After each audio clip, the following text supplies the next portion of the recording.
Que o Senhor esteja convosco. Ele está no meio de nós. Proclamação do Evangelho de Jesus Cristo segundo São Mateus, capítulo 10, versículos 26 ao 33. 12º domingo do tempo comum. Caríssimos e caríssimas, eu sou Daniel Nonato e já agradeço a sua audiência, a sua paciência, a sua presença. Algumas pessoas têm reclamado que eu não tenho mais colocado a cara no vídeo. Infelizmente, a gente está, ou melhor, felizmente, estamos numa correria de compromissos, missões que nos tomam um pouco do tempo, mas eu tenho cara de pau de passar aqui pelo WhatsApp. Quem está no WhatsApp, lá no nosso canal de Nonato, também passar aqui no YouTube para falar com vocês. Inclusive, 2 dias que eu não faço postagem no YouTube. As pessoas perguntaram o que está acontecendo. Trabalho, corre, é a vida, seguindo a vida. A leitura de hoje, 12º domingo do tempo comum, é Jeremias capítulo 20, versículos 10 ao 13. O salmo é o Salmo 68, entre parênteses 69. O texto, segundo a leitura, Romanos capítulo 5, versículos 12 ao 15. E o Evangelho, na qual nós vamos nos aprofundar, Mateus capítulo 10, versículos 26 ao 33. Se existe uma frase que atravessa toda a liturgia desse domingo do 12º domingo do tempo comum, é simples e direta: não tenhais medo. Curiosamente, essa ordem parece justamente quando tudo parece dar motivo para ter medo. Jeremias está sendo perseguido. O salmista está sendo perseguido. Também está sofrendo.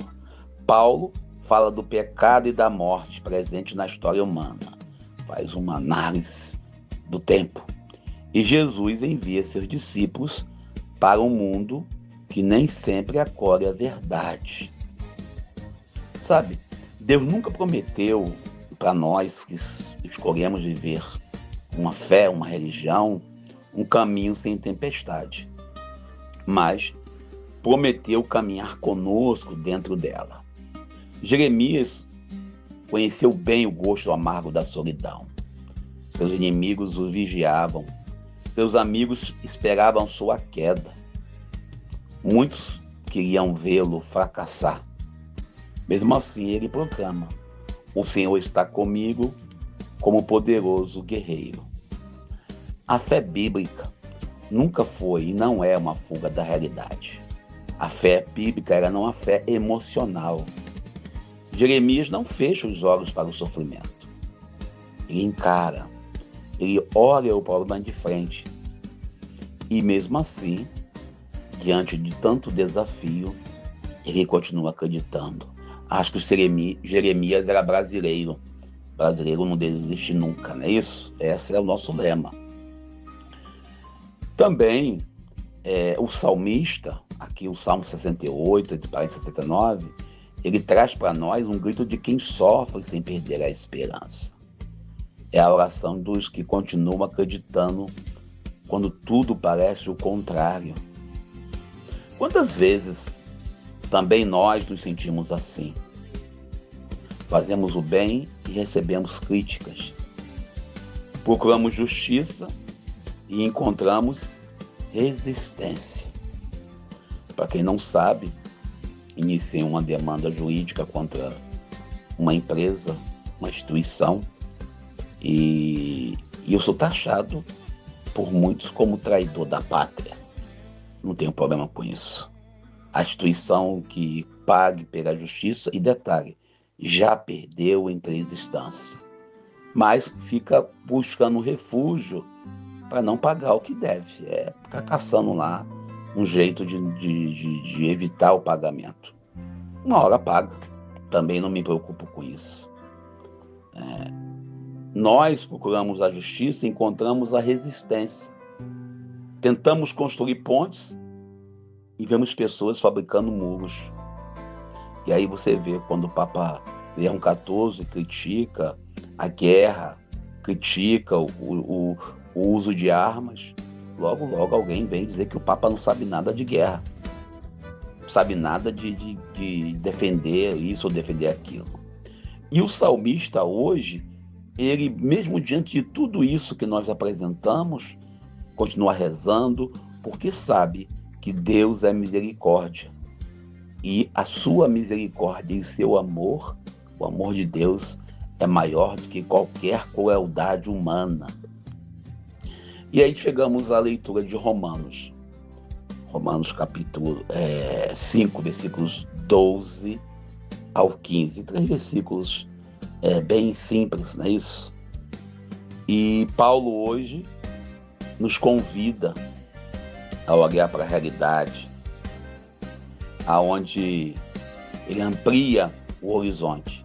Ele reconhece que o pecado e a morte deixaram marcas profundas na história humana.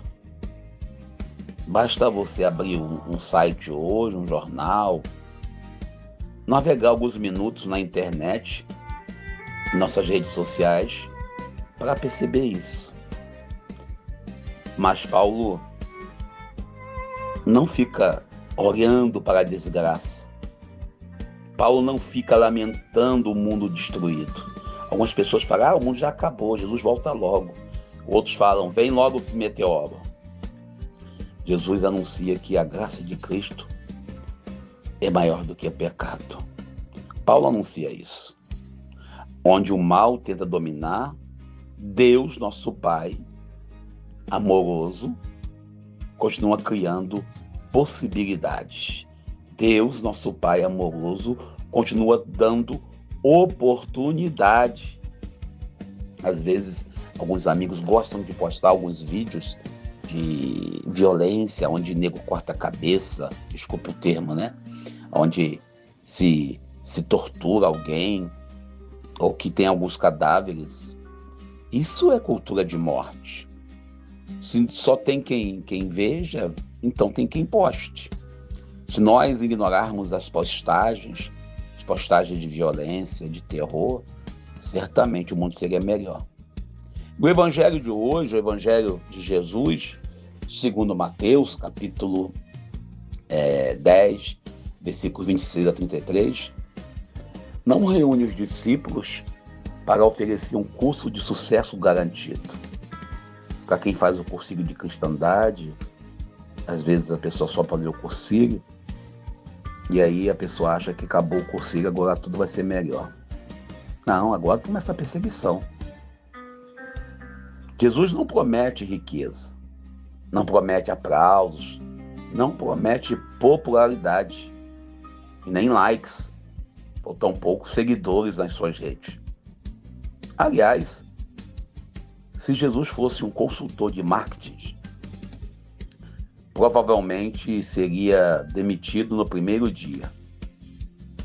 Jesus diz o seguinte: vocês serão perseguidos, serão rejeitados, encontrarão oposição, mas não tenham medo. A primeira razão para não ter medo é que a verdade não ficará escondida para sempre. Jesus deixa bem claro isso. Nada é encoberto que não venha a ser descoberto. A mentira costuma correr rápido e às vezes parece até vencer. Às vezes ocupa manchete, discursos, palanques, tempo de eleição, muito tempo de fake news. Mas Jesus lembra que a verdade possui uma força própria, porque a verdade está enraizada na bondade de Deus. A verdade pode até ser silenciada. Quem não lembra aí um certo site, umas certas divulgações de um certo tipo de mamadeira que foi divulgado em 2018 e se provou na história que é tudo mentira. A verdade pode ser silenciada por um tempo, mas não para sempre. Interessante que vivemos uma época curiosa, onde tem muita informação, mas pouco discernimento.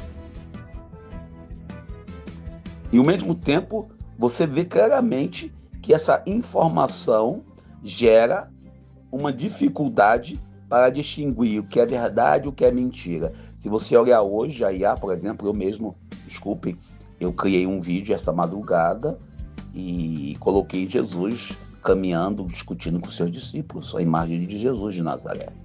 E postei o vídeo do Evangelho de hoje. Existem pessoas que vivem só disso, de postar mentira. E o pior, existem pessoas que acreditam em qualquer coisa que apareça numa tela de computador, numa tela de celular. Desde que essa coisa vá de encontro às suas ideias, às suas opiniões. Jesus convida seus discípulos não para viverem de boatos nos grupos do WhatsApp, nos grupos de internet, mas para viver uma liberdade da verdade que liberta. A segunda razão para não ter medo aparece na imagem dos pardais. Para os mercados da época, os pardais valiam muito pouco. Eram aves baratas e ainda hoje é, quase que insignificante. Mas Jesus diz que nenhum deles cai sem que o Pai saiba. Que revolução existe numa frase dessa? O mundo valoriza o que tem, o dinheiro, a influência, os seguidores, o prestígio. Deus, nosso Pai, presta atenção justamente naqueles que costumam ser ignorados, naqueles que não agregam grandes valores, ou melhor, que não têm valor nenhum para a sociedade. Essa é a lógica do reino, que muita gente não gosta. Quando fala no tal meritocracia é o que temos que ter. Quando ninguém olha para o pobre, Deus olha.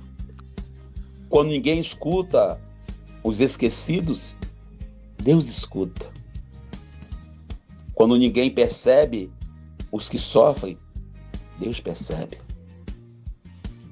O Evangelho sempre nos recorda que ninguém está invisível para Deus.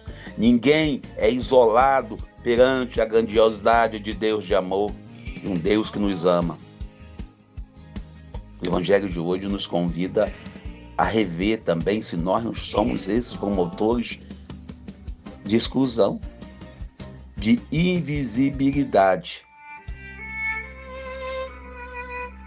Jesus não vai andando para mais longe. Ele continua com essa reflexão hoje e ele vai algo mais simples. Quando ele fala que Deus tem uma sabedoria tão grande, quando ele fala que até os cabelos da nossa cabeça estão todos contados. Os carecas, que me desculpe. Nesses aí, Deus já tem menos trabalho de contar cabelo. Já pensou quantos cabelos tem na sua cabeça? Como diz um amigo, o careca um dia foi cabeludo. Então o amigo fala isso. Não te preocupe não, um dia eu já fui cabeludo. Deus não ficou lá com a maquininha contando não sei quantos milhões de cabelo. E aqui não é uma matemática celestial, é uma imagem de amor. Deus conhece cada pessoa pelo nome, conhece suas alegrias, suas feridas, seus medos e também suas esperanças. Em um mundo que transforma pessoas em número, Deus continua enxergando pessoas, continua vendo rostos, continua vendo você e eu. Às vezes nós, eu e você, temos nossas diferenças, podemos discordar politicamente, até teologicamente, mas Deus nos vê e conta até o fio de cabelo da nossa cabeça. Imagina se você for careca, menos trabalho para Deus, é claro, né? E o medo da realidade que vivemos, o medo é uma das grandes forças que movem a humanidade. Chegamos ao momento que nós podemos dizer claramente, o medo, ele é uma arte que atrapalha. O medo do fracasso, o medo da rejeição, o medo da pobreza, Ai dos ricos quando falam da escala, final da escala 6x1. Tem uns aí postando cada vídeo, que misericórdia. Medo da mudança. Quando se fala na reforma do imposto de renda, caramba, teve um grupo aí que fez uns casos carelos e não quero nem pensar. Medo do futuro, ano de eleição. Estamos vivendo aí aonde continua o mesmo medo, o medo do comunismo. O comunismo! Tem uns idiotas, desculpem o termo, que costumam ficar postando aí dizendo que estamos vivendo no comunismo, ou que o comunismo vai chegar. Em 2018 anunciaram que se o comunismo entrasse, as igrejas seriam fechadas e que isso vai acabar, que aquilo vai acabar. Aí quando veio o comunismo, que não veio, continua vindo o comunismo para eles e anunciando a mesma coisa, e o povo por medo vota, e vota errado. E às vezes votam por causa do medo, quando na verdade o voto tem que ser uma atitude consciente e coerente. Não é por causa da minha visão teológica, sociológica, ideológica. E existe muitos que vivem da exploração desses medos. A política faz isso. A publicidade faz isso. Na década de 80, século passado, década de 80, 70, era comum você, quando fazia propaganda de cigarro, você ter lá uma pessoa livre, andando de cavalo. Inclusive, dizem que o cidadão que fazia propaganda do cigarro morreu de câncer no pulmão. Pessoas fazendo apologia, quando falava de cervejas, desculpem eu fazer esse comentário, as pessoas botavam mulheres lindas, maravilhosas, sempre. Aí você toma cerveja, fica barrigudo igual eu, aí lascou. Percebe bem? E a gente vai comprando a ideia. O medo de ser isolado, ser descolado. E um testemunho pessoal, quando tinha meus 15, 16 anos, eu sempre fumava nos bailes para me provar, 18, 17, até 18 anos, para provar que eu era adulto. Até que chegou um homem e falou: olha, você é idiota. E eu entendi que eu era idiota. Pare de ser idiota, pare de fumar. E eu nunca mais fumei, graças a Deus. E o medo não foi o medo, foi uma atitude de: eu não quero ser idiota. Algumas lideranças religiosas também trabalham por medo. Padres e pastores que pregam o inferno, que pregam o fim do mundo, que pregam a desgraça. Não ouviu isso? Outro dia eu ouvi de um cidadão dizendo que a Preta Gil morreu de câncer porque falou mal de um certo político embusteiro. Pelo amor de Deus, né? Não fale mal do fulano, porque senão olha a Preta Gil. Se lascar, não tem medo não. E algumas lideranças religiosas, padres e bispos, pastores, até diáconos permanentes, na Igreja Católica Romana, trabalham esse medo. E fazem isso sem medo nenhum e sem vergonha na cara. Mas Jesus não governa pelo medo. Jesus governa pela confiança, pela presença. Por isso, confessar Jesus não significa apenas repetir as frases bonitas, religiosas, postar todo dia o Evangelho.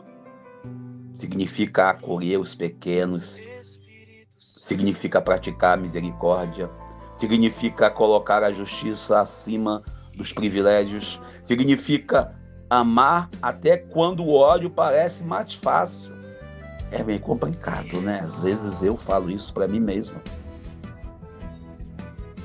Quando eu tenho algumas cenas de violência, onde crianças sofrem violência, e eu falo: meu Deus do céu, me dá força, me dá paciência, que me der força eu mato, aquela famosa frase. Porque ser violento é mais fácil nessas cenas. Hoje discutimos na Câmara a menoridade penal. Vamos diminuir a idade para prender os menores que são infratores, prender como adultos. E o pessoal aprova isso. Vamos combater, vamos matar os criminosos. A pena de morte já trabalham nesse medo. Ou seja, seguir Jesus significa amar até quando o ódio parece ser o caminho mais fácil. Quem já foi assaltado sabe como o ódio vem, você quer matar, você quer E Jesus nos ensina isso. Esse é o grande desafio. Os profetas compreenderam bem isso. Jeremias denunciou as falsas seguranças. O profeta Amós denunciou uma religião sem justiça. O profeta Isaías denunciou um culto que ignorava os pobres. Inclusive, esse culto continua até hoje dentro das nossas igrejas, sobretudo por prática de lideranças, padres, bispos, pastores, diáconos. E Jesus continua essa mesma tradição profética. Toda religião que serve ao poder, que esquece os pequenos, os sofredores, os excluídos, perde Jesus. E perde Jesus de verdade. E perde a noção do que é o Evangelho.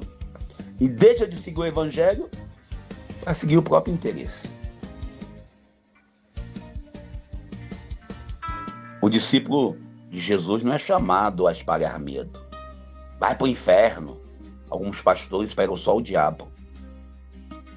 É chamado a espalhar esperança. Não é chamado a levantar muros. É chamado a construir pontes. Não chamado a defender privilégios. Ah, não, porque ele é padre. Eu ouvi a moça que denunciou um certo padre lá em Niterói, na diocese de Niterói. Ela foi perseguida e foi condenada, e o povo diz que o padre, coitado. Não é chamado a defender clérigos, oposição social ou status. Nós somos chamados a servir. Não somos chamados a dominar. Somos chamados a amar.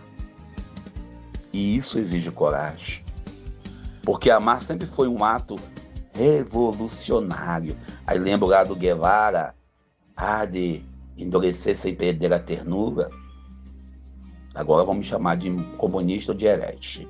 Pode esperar na postagem.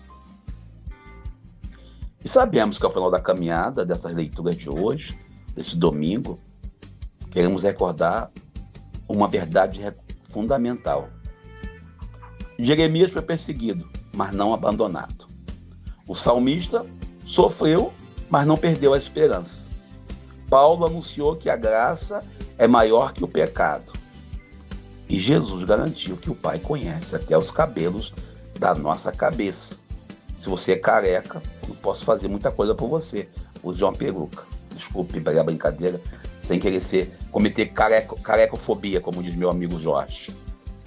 Ele é careca, a gente brinca com ele, ele fala carecofobia. Por isso, a última palavra não pertence ao medo. Não pertence à violência. Não pertence à mentira. Não pertence à morte. A última palavra pertence a Deus. Deus continua repetindo ao coração dos seus filhos aquilo que tanta gente ecoa nas páginas da Escritura. Não tenhais medos, a verdade vale a pena, a justiça vale a pena, o amor vale a pena. E quem caminha com Deus jamais caminha sozinho. E nessa graça que eu posto todos os dias. Eu estava olhando meu vídeo, um dos vídeos que eu postei semana passada teve uma visualização. Aí eu falei, meu pai, isso pra que eu postei? Ninguém viu. Então eu peço a você que deixe o seu like se você me ouviu até aqui. Faça seu comentário.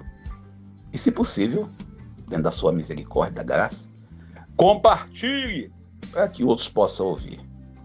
Peça a sua oração, peça a sua compreensão e, sobretudo, Deus nos ajude a ser fiéis ao seu amor, para que não desanimemos diante das perseguições, hoje e sempre. Deus nos abençoe. Feliz domingo para você. Eu sou Daniel Nonato. O Evangelho perdoem os nossos pecados e nos ajudem a testemunhar Cristo com fidelidade, para que um dia alcancemos o paraíso e na presença de Deus